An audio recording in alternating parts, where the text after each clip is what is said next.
I seek protection in God from the accursed Satan. In the name of God, the most gracious, the most merciful. Welcome, everyone. Today, we're going to journey into the heart of one of the Quran's most beautiful chapters, Surah Ar-Rahman, which is named for the most merciful himself. We're going to explore its profound descriptions of paradise, but not just as some far-off place. Think of it more like an intimate map for the soul's journey, a journey that takes us from a state of awe to one of true intimacy. So let's start with this one big question, because it really frames everything we're going to talk about. What if these verses aren't just describing a reward in the future? What if they're actually a guide to our own inner world? A way to understand the states of our own hearts, right here, right now. Let's dive into that idea together. You know, what's so amazing about this surah is how it masterfully shifts its tone. It starts out with this grand cosmic scale, talking about creation, accountability, the power of God. But then it changes. The conversation becomes so intimate, almost like a love song between the merciful and the soul, inviting us away from pure awe and into a state of deep, personal love. So we're really talking about two fundamental divine qualities here. There's majesty, or jalal, that's the power, the awe-inspiring cosmic scale of everything. And then there's intimacy, or jamal, that's the nearness, the beauty, the tenderness. Our journey today will explore two different gardens described in the surah, and you'll see how each one is a perfect reflection of one of these states. All right, so our journey begins in the first garden. This is a paradise that's born from a really profound sense of reverence. And just to be clear, this isn't about terror. It's about that deep, heart-trembling awareness that you're standing in the presence of the divine. Just listen to the rhythm of these words. After all the thunder and warnings in the earlier parts of the surah, the whole tone just softens, doesn't it? The imagery becomes lush, vibrant, full of life. It's a direct response, a reward, for a very specific state of the heart. So, on the surface, the imagery is just breathtaking. You have these two gardens, which might suggest a duality. You know, the paradise you can see and the unseen nearness to God you can feel. The abundant branches speak of life, of vitality, almost like mercy itself branching out to cover everything. The flowing springs are all about constant renewal, and the fruits and pears, well, that points to balance, harmony, and a sense of completeness being restored. Now, the key that really unlocks this first garden is this concept of khawf. This isn't fear like we think of it, not at all. It's awe, it's reverence, it's the humility you feel when you truly get that you're in the presence of the source of all being. It's that deep, gut feeling that every single breath you take is a gift, a borrowed light. And this is where we get to the really deep inner meaning. Many commentators say these two gardens are states that actually bloom inside of us. There's the outer garden, the paradise we earn through our good deeds and obedience. And then there's the inner garden, the one we find through sincerity, when our heart finds total peace. They're really two sides of the very same coin. I mean, just let that sink in. What a powerful statement. For the person who lives in this state of reverent awareness, both this world and the next become a paradise. Awe isn't just a key to some distant reward, it's the key that transforms your reality right now. So once we've entered that garden of awe, the soul is invited to go even deeper.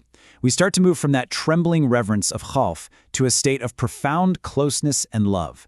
This is the garden of intimacy, where the soul can finally rest. Notice the shift in the imagery here? It's huge. We've moved from flowing springs and growing trees to couches, comfort, and this radiant, gentle beauty. The whole atmosphere is one of complete peace and tranquility. This is the paradise of intimacy. The details here are just so rich with meaning. Reclining, that just screams rest after a long journey, right?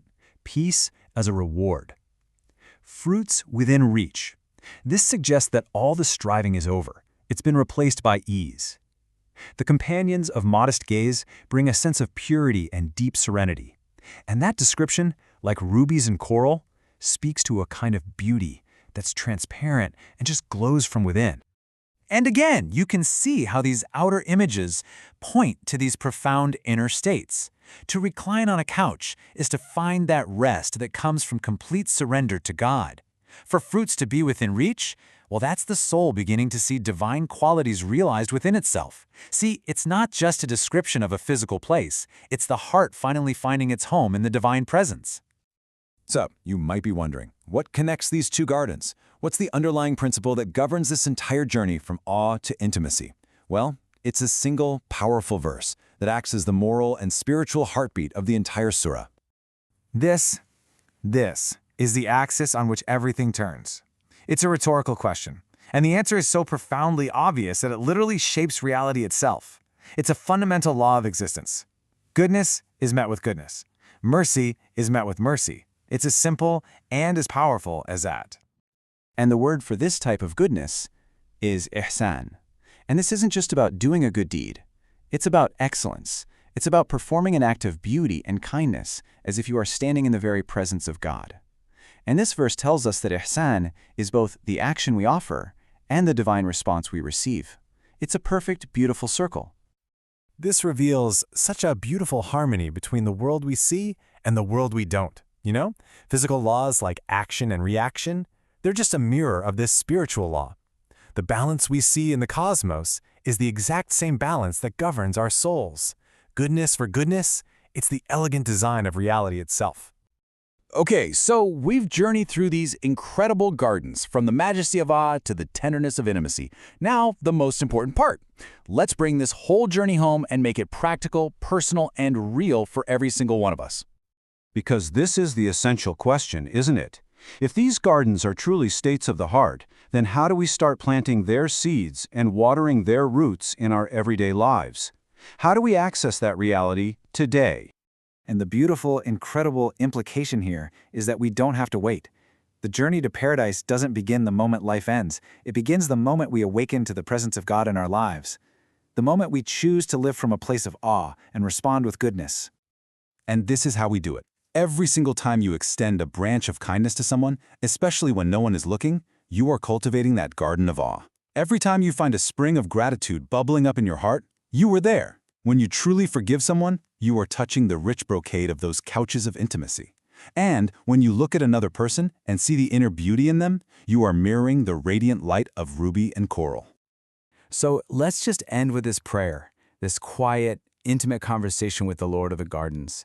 May our fear flower into love, and may our awe ripen into peace. May every single thing we do be an act of ihsan, a reflection of goodness that invites more goodness in return, allowing us to recline in His nearness right here and right now. Amen.